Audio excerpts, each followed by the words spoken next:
All right, so today we're doing a deep dive into the story of Sundar Pichai, Sundar Pichai. CEO of Alphabet Inc. Yeah. And we've got two sources that we're going to be kind of using to guide us along the way. Okay. One is a Wikipedia entry, Uh-huh. and then the other is a Wikibio profile, which is a little bit more personal. I see.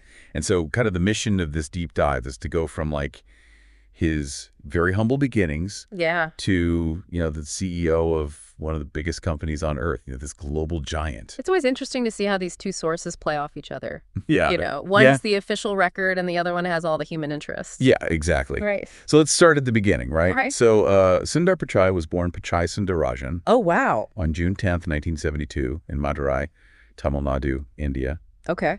And the Wikibio paints a picture of him growing up in a two-room apartment Mm-hmm. in Chennai. Wow. His father was an electrical engineer Okay. and his mom a stenographer. So really, really humble beginnings, to get to where he is today. That's just Yeah, super amazing. driven, right? Yeah. And you can tell that just by his academic achievements. Yeah. So like Yeah. he got his B.Tech in metallurgical engineering from this super prestigious university in India called the IIT Kharagpur. Okay. That's no small feat. No, not at all.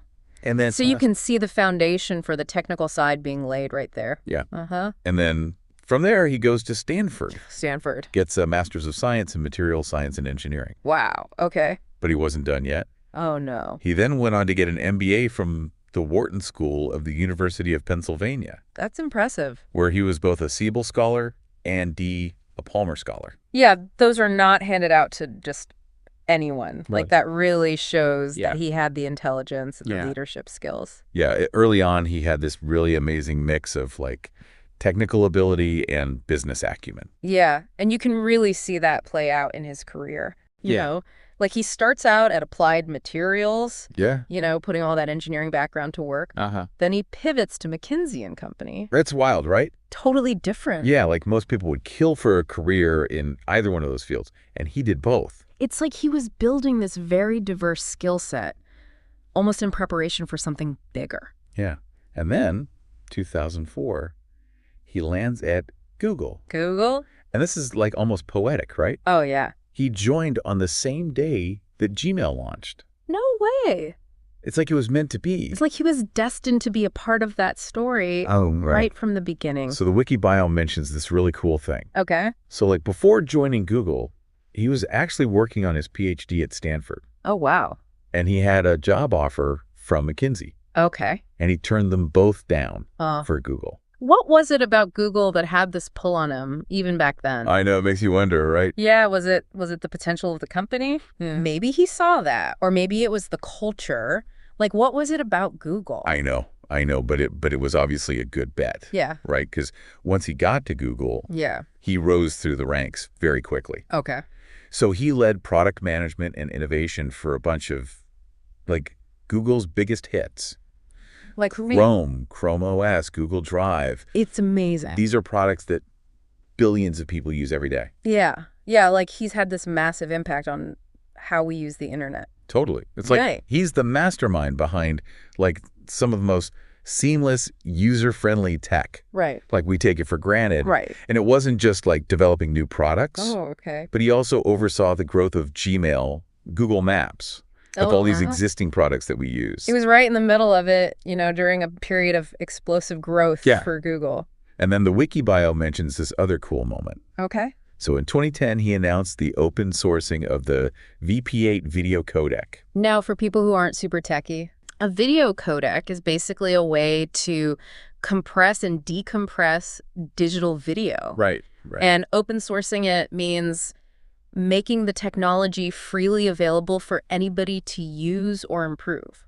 So basically, like, pushing for collaboration Yeah. and accessibility in tech. Yeah, making it open for everybody. Yeah, and this probably had a huge, huge impact on the success of platforms like YouTube. Yeah, because they rely on efficient video streaming. Right. It was a pretty bold move at the time, but Yeah. it really benefited, I think, the entire internet. Totally. And then 2012, Okay. he spearheads the development and launch of the Chromebook. Now, Chromebooks were a game changer, Right. especially in education. Yeah. They were affordable, Yeah. easy to use, and they were perfect for schools that didn't have a lot of money. Yeah. It was like he was democratizing access to technology. Exactly. Yeah. Exactly. And it shows he understands the technical side, but also the real world and like how they can come together. Absolutely. And then 2013, Android gets added to his portfolio. oh, okay. This was huge. Dude. Because at this point, Android's already a major player in the mobile world, Yeah. right? Her. So bringing it under his leadership really solidified Google's like dominance in the smartphone market. It's incredible how many people around the world rely on Android devices. I know. It's pretty amazing. And then, of course, all of this culminates in 2015 when he becomes the CEO of Google. Wow, what a moment. I know. I know. Like from those really humble beginnings yeah. in Chennai Uh-huh. to leading one of the most influential companies in the world. It's really amazing. It's incredible. And that's just the start of his journey as CEO. Yeah, that's just the beginning. There's going to be challenges, controversies, and even more triumphs to come. And we're going to talk about all of it right here, right now, so buckle up. I'm excited. Me too. Okay, so we left off with Sundar Pichai becoming the CEO of Google in 2015. Yeah, huge moment. But, being the CEO of a company like Google, it's not all sunshine and roses. No. Like, there's got to be some downsides to it, right? It comes with its own set of pressures. Right. Absolutely. And the Wikipedia article mentions this, like, controversial episode, Oh, yeah. where he fired a Google employee Mm. for writing this memo Yeah. that criticized the company's diversity policies. Yeah, that was a tough one. Yeah. It really sparked a lot of debate Yeah. about free speech, inclusivity in the tech industry. Yeah, and it really put Pichai in the hot seat. Yeah, for sure. He had to balance, like, the rights of employees with, fostering a respectful and inclusive work environment. You got to make those tough calls sometimes. Yeah. It's about making those decisions that, align with your values. And, speaking of navigating these complex issues, Right. the Wiki bio mentions that he attended Donald Trump's second inauguration Oh, wow. in 2025 alongside other tech leaders. Yeah, I remember that. Yeah. That was a big deal. Shows you how much technology and politics are intertwined. Right. And how these leaders have to find ways to engage with political figures, Uh-huh. but like also stay true to their company's principles. Right. It's not easy. It's tough, right? It makes you wonder how they balance all those things. Right, like business, politics, social responsibility. Yeah. Yeah. It's a lot. It's a lot to juggle. Okay, but let's not forget about the successes. Yeah. So in 2016, Pichai is named one of Time's 100 most influential people. That's huge. And then it happens again in 2020. What? And then again in 2024 for their AI list. 3 times. Wow. That's 3 times. That's incredible recognition. Yeah. Like, not just within Google, but on a global scale. right. Pretty amazing. And then in 2022, he receives the Padma Bhushan, Padma Bhushan. which is India's third highest civilian award, Wow, what an honor. especially considering his journey, right? Yeah, from those humble beginnings to a global icon. It's incredible, but then in 2019, there's this big shakeup. Pichai becomes the CEO of Alphabet Inc., Alphabet Inc. which is Google's parent company. Oh, right. So this is a major step up. It's like graduating to the big leagues. Yeah. Yeah. And this signaled a shift in his role, right? So he Yeah. went from, Instead of overseeing Google's core products, yeah, he's now managing a sprawling conglomerate. it's like a whole other level of leadership. Right. And this is like a conglomerate with interests in everything from self-driving cars to healthcare. It's mind-boggling. It's a lot, right? Yeah. And this is like, Alphabet is this massive umbrella organization, and it's got Google under it, but then it's got all these other companies like Waymo, Verily, DeepMind. It's amazing to think about It's a lot. how he manages all that. Right. All those different companies, all those different technologies. And in 2024, he also received an honorary doctorate Oh, from IIT Kharagpur. that's amazing. It's like coming full circle, right? Yeah, full circle. Okay, but let's not get lost in like all these big achievements. Okay. Because the wiki bio also has like these really interesting Okay. personal tidbits. Oh, I like these. So for instance, Google offered him $50 million $50 million. in stock to stay Wow. back in 2011 Why? because they wanted to prevent him from joining Twitter. So they were really worried about losing him. They must have seen his potential. Clearly, $50 million. I mean, I know. that's serious money. It really makes you think, Yeah. Was it loyalty to Google? Was it the projects he was working on? Or maybe he just believed in the company. Yeah. Like, what would make someone turn down that kind of money? I know. It's fascinating. It's really interesting. Okay, more tidbits. Give me more. Okay, so he's a big cricket fan. Cool. And a football fan. Okay. And he's a supporter of FC Barcelona. Okay. And a huge admirer of Lionel Messi. I didn't know that. Yeah, it's cool. It's like, it shows that even these tech CEOs have lives outside of work. Right, they're people, too. Right, it makes them more relatable, really. And he's also into sketching. Sketching, cool. And playing chess. Really? Yeah, so he's always kind of like challenging himself. Yeah, keeping his mind sharp. And remember how the wiki bio mentioned that his dad had to spend a year's salary to send him to Stanford? Yeah, that was incredible. It really shows, the sacrifices his family made and how much they believed in him. They must have been so proud. I know. He made it big. Yeah. Oh. It's really, his story is like a testament to hard work, resilience, and the power of pursuing your dreams. Yeah, but it's also about those people who believed in him along the way. Right. Supported him. Yeah. You don't achieve success alone. Right. You need mentors, you need champions. Right, and loved ones. Right. Guide you. Speaking of loved ones, he's married to his college sweetheart.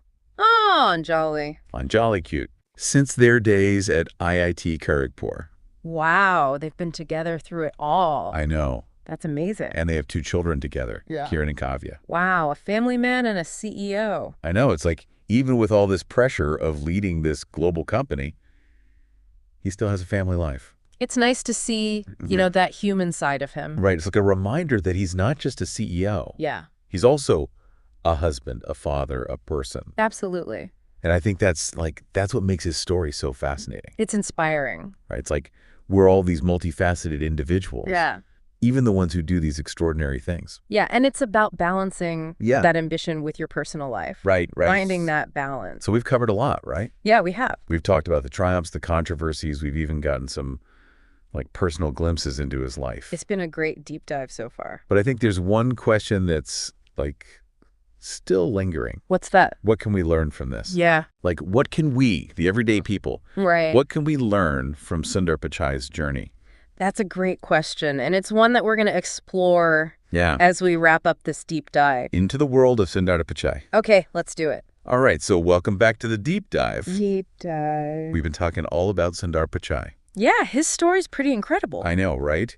And we've kind of gone from his childhood in India all the way to him becoming the CEO of Alphabet Inc. Alphabet Inc. And we've talked about his accomplishments, the challenges that he faced along the way. It's a really inspiring journey. Yeah, and we even got some little personal glimpses into his life. Yeah, the personal details are always my favorite. I know, me too. It makes them seem more human. Right, exactly. But, his story also kind of brings up this bigger question. What can we, the everyday people. Right, exactly. What can we learn from him? Because we're not all aspiring to be tech CEOs. Right, exactly. But there are still lessons there. Yeah, so what are they? Well, I think his story speaks to some pretty universal themes. Okay. Like the importance of education, having a good support system. Okay.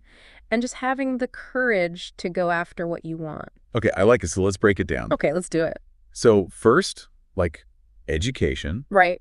His parents really prioritized his schooling, even though they didn't have a lot of money. Yeah, they obviously saw his potential. Yeah, and they invested in his future. And it paid off. It totally paid off. Big time. And it makes you think, right? Yeah. About, how important it is to make sure that everybody has access to good education. Right, regardless of where they come from. Exactly, or their background. And it's not just about formal education. Right. Pichai seems to be one of those people that's, constantly learning, Lifelong learner. He's always expanding his knowledge and skills. I mean, he's got degrees in engineering business, but he also likes things like sketching and chess. Right. He's not just, stuck in one area. No, he's always exploring new things. Right, and it reminds us that, learning shouldn't just stop after we graduate, Yeah, it should be a lifelong journey. Right, and it's not just about, knowing more stuff. Right. But it's about using what you know. Yeah, to solve problems. Right. To make a difference. Okay, so we got education. Okay. But then there's this whole other thing about, like,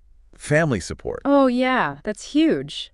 Remember the Wookiee bio talked about how his dad had to spend a year's salary to send him to Stanford? Yeah, that's a big sacrifice. That's a big, big sacrifice. I mean, that shows you how much they believed in him. Right. You know, they saw something special in him. It's like they knew he could do great things. And they were willing to do whatever it took. To help him get there. You know, sometimes that's all it takes. Yeah. To have somebody believe in you. Yeah, someone who supports you. Yeah. And encourages you to push yourself. Yeah, that makes a world of difference. And it's not just about the money. Right. It's also about, like, the emotional support. Absolutely. You know, having people who celebrate your wins with you. Yeah, and who are there for you when things get tough. Right, who pick you up when you fall down. Yeah, it's that unconditional love and support Yeah. that can really fuel your ambition. Okay, but let's be real. Okay. Life's not always easy. No, it's not. You know? There's going to be bumps in the road. There's challenges, there's setbacks. Yeah, and Pichai's journey wasn't always perfect either. Right, he had to make these, like, tough decisions. Yeah, he faced controversy. There was a lot of pressure on him. But he always seemed to bounce back. Right, and that's a key takeaway for all of us. Yeah, resilience. We're going to face challenges in our lives. Uh-huh. Things aren't always going to go the way we want them to. It's all about how you handle it. Right. It's about learning from your mistakes Yeah. and adapting to new situations You know? and never giving up. Yeah, keep going. Okay, so we've got education. Okay. We've got family support. Uh-huh.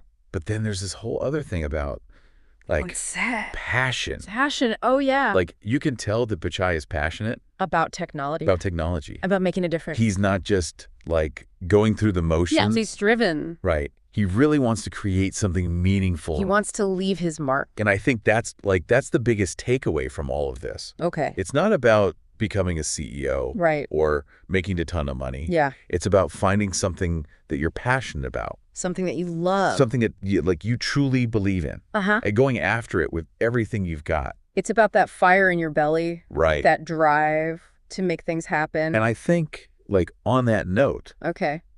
that's a good place to wrap up this deep dive into Sundar Pichai. Sundar Pichai. But I want to leave you with a thought. Okay. What are you passionate about? Yeah. What are you going to do today to, like, pursue those dreams? And make a difference. Thanks for joining us on the deep dive. See you next time.